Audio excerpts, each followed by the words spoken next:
What's going on, people? What's going on? Welcome back to another video. Yeah, so much has happened since the last one. We've had freaking rest in peace, Diogo Jota die, him and his brother. We've had alarming news, but this is the thing about time, right? Like with time and context, things contextualize. We had alarming news about us essentially progressing to get Madueke, Noni Madueke, and like everybody freaked out. Like I freaked out, I went online, everyone's freaking out. We also had news that the Gyökeres deal is progressing. I know I've always mentioned about Sesko and stuff, but this is the beauty of life, right? And this is the beauty of relating with other people. So you're not stuck in your own perspective. So you're able to listen and appreciate everyone else's perspective and an interesting perspective. I'm going to start with Sesko Gyökeres, right?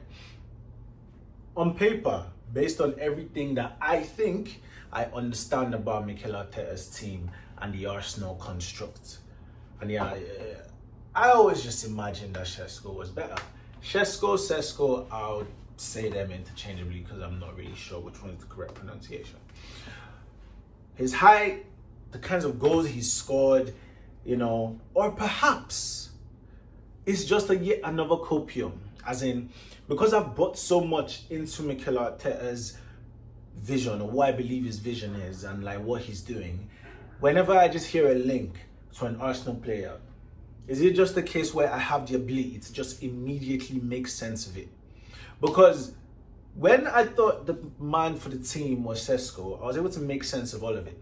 But now that it's looking like his Gyökeres, now my mind is open to be able to identify and realize and accept and appreciate so many beautiful things about Gyökeres, namely the mentality, or as much as I know and understand about the mentality. Number one is the thirst. Everybody knows, in every relationship, they advise you to not be desperate, right? And to not be too thirsty for anything, right? Because then you scare off whatever it is that you want with your desperation. But there's also an argument that the more desperate you are and the more like thirsty you are for something or for an opportunity, the harder you work towards it. The more you would apply yourself because this is what you really want, and you will never forget how much you wanted it. Even if so this is what I'm accepting as the benefit of signing Gyökeres. This guy is talking about taking a wage cut to join Arsenal. This guy is talking about sports in Lisbon. I'm not coming to training anymore. This guy is liking freaking rumor Instagram pages with his bait Instagram handle, bro. Like he's doing everything online that we can see that just shows this guy just wants to play for the Arsenal. And it's a case where we're able to appreciate that desire, that hunger. This is so it's a case where would you rather have someone that really wants to be on your team or someone that wants to be on your team? Would you rather have, because this is about a job right now, right? This is about a job. And there's an argument for desire being able to compensate for skill and talent, because desire will drive and birth hard work. And everybody appreciates that hard work beats talent. Like my life is even an example, right? When I was growing up, like I naturally could draw, but I really didn't apply myself to do it. My junior brother, he really couldn't. But this guy kept on drawing till he got to a point where he was able to teach himself how to draw. To the point where I was even able to appreciate that his things, were pretty much better than mine. But that's just one of the examples, just using my own personal life as an instance and ways that like hard work and my junior brother have inspired me, right? But back to Gyökeres, this is just the reason why I'm able to appreciate all these things about him and then really remember what this guy has done. Whether it's in the Nigerian league or it's in the German league or the Portuguese league or the French league, this motherfucker is one of the highest goal scorers in Europe. He really is. Regardless of the league that he's in, he's one of the highest goal scorers in Europe. And there's no way that that can not count for something. There's no way that that can just instantly mean that it doesn't translate. Because scoring goals, this is the beauty of scoring goals, right? There is pretty much, obviously, there's an art and there's a methodology and there's a discipline to scoring goals. But there's also you can't touch it. You can only feel it. And it's almost one of them things that they say cannot be taught. So for you to be able to achieve something 100 times, because I think he's got almost 100 goals, if not more, in the season or in the calendar year, for you to do something and make something happen against opposition, regardless of the level of opposition, you have a level of skill and you have a level of capability.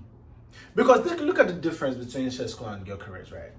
For Sesko, I'm able to give reasons why his drawbacks should not really matter. For Gyökeres, I'm having to downplay some of his advantages. Look at that dynamic. For one, you are trying to downplay and even demystify his flaws, yeah? But for the other, you are having to downplay and demystify his strengths and his wins. What kind of mentality is that? That is a very interesting psychological experience. Why? Is it because of bias? When it comes to Gyökeres, you are talking about how the quality of the league, blah, blah, blah. When it comes to Sesko, you are talking about how it's not his fault that he didn't score bare goals. So could this be me just being a fan? Is this what being a fan of a football club really is? Where you will try your best to have a say in what the club does. But ultimately, it's really not your decision. Whatever say you have is just another opinion to consider. You don't have the answers. We don't have the authority to make anything happen. The only authority we have is to make our voice heard. Shit. So it's a case where being a fan of a club means you've seen this club and you trust what they're doing, and so you just support them because of love, and love is meant to be unconditional. Obviously, love is correctional, and this is why you voice your opinions, you voice your displeasures. But in the end, they're the ones that make the decisions. And what we call copium is just our way to exist in a world where we love our club, regardless of what they've done. That's why we find ways to make some of their decisions make sense. That is how. And it's a case where if we sign Gyökeres, you know what that would mean? That would be like us signing Aubameyang. What is that? What does that mean? It means somebody that the whole of Europe considers a quality player, we go and collect him, regardless of the hype, regardless of anything. When we signed Aubameyang was identifiably and unequivocally one of the top 10 strikers, one of the top 10 footballers. Let's not say footballers generally, right? But strikers, you're talking about Aubameyang. And then we go and we get him. And guess what? He translates. That is the last time we've done something like that. Like, because look at everyone we signed. We've never signed someone that's had that kind of hype. Aubameyang, obviously, Aubameyang, Ozil. Those were the times in recent years that I can remember us making a signing that the whole world agrees is quality. Regardless of whatever. Because let's talk about it. People like talking about transitional, like as being a downside of Gyökeres. Bruv, every single time I watched Borussia Dortmund and Haaland was in the team, I am not saying I watched all the games, but every single game, the same argument that people give that every goal they've scored, every time they've seen my man score, Gyökeres perform, is always in transition. I have only ever seen Haaland in a Dortmund shirt score transitional goals as well. But guess what? Because he was able to, regardless of the transition, because that's what we're complaining about right now. That's what people complain about right now about Haaland. That he doesn't have the all-round game. Yeah, but he did. He broke the record for the quickest player to score 50 goals in the Premier League. So what now? Why? Because he just has that thing that enables you to just know how to score goals in any position you're in, bro. That thing that none of our players seem to have. That thing that pretty much we have a lot of choreographed goals. A lot of our goals end up being in a place where you make a finish because you have space, because things have been worked towards you. And this is not a criticism, because we've scored 100 plus goals back-to-back seasons. So it works. But the idea is, imagine if you now add someone that just has a knack for scoring into the mix. We had players like Marino and Havertz that we all agree and we all have issues with in front of goals, that you're not a centre forward, you're not a striker. So why are you there? This is the general feeling about these guys, and yet they were able to do numbers and score important goals. Important goals! Why would that be any different for a striker? Regardless of whether it's Sesko or it's Gyökeres, every single person that comes into this team, they fit into the system. So rather than worry about how it will affect the system, all we can do is just support the club. Because this is something you say you love. You can voice your displeasure, but why be in a state of disagreement and anger towards the thing you say you love? Voice your opinion. Voice your opinion. But there's nothing we can do about it. If they want to sign Madueke, right, because seeing his comps, he's a footballer, do you get? And he's a winger. I believe in Mikel Arteta's ability to transform players. If he does it to Madueke, listen, that's a Mahrez, Rafinha type on our hands, bro. Like, they have the same build. So it's like, if we have our own version of Rafinha and Mahrez in Madueke, so be it, bro. So be it, bro. So, and then finally, Zubimendi has come, is what it is. It's been a while that we've known this is going to happen. So this is why they try not to, expose things that are not yet done yet, because you take away from the experience of when it's done. But hey, because I guess maybe it's even good that you take away from the pressure. So it's like, all right, cool, reduce pressure on a man like Zubimendi in it. But whatever it is, pressure is part of the game, it's part of the trade, it's part of the sport, it's part of the job.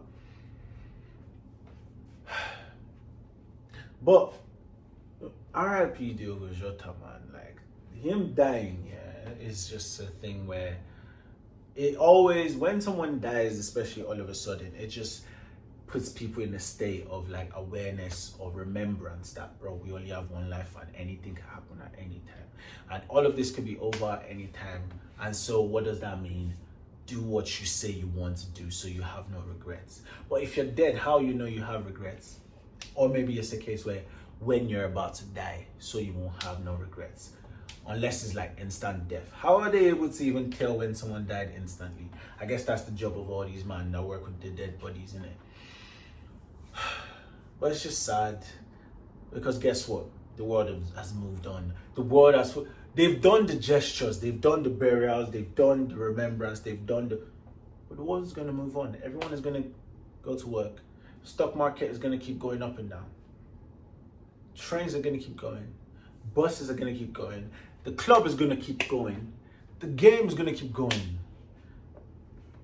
This is why people like to have belief systems, right? As a way to make this experience, this temporary existence here make some sense. That, alright, cool.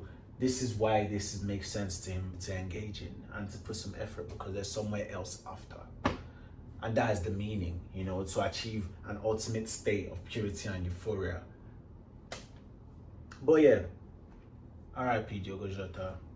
Please like, comment, subscribe. And as I always say, if you got a channel, put it in the thing. Show you some love as well. I'll show you some love. Thank you for showing me some love. Yeah, I'm gonna catch you in the next one, people.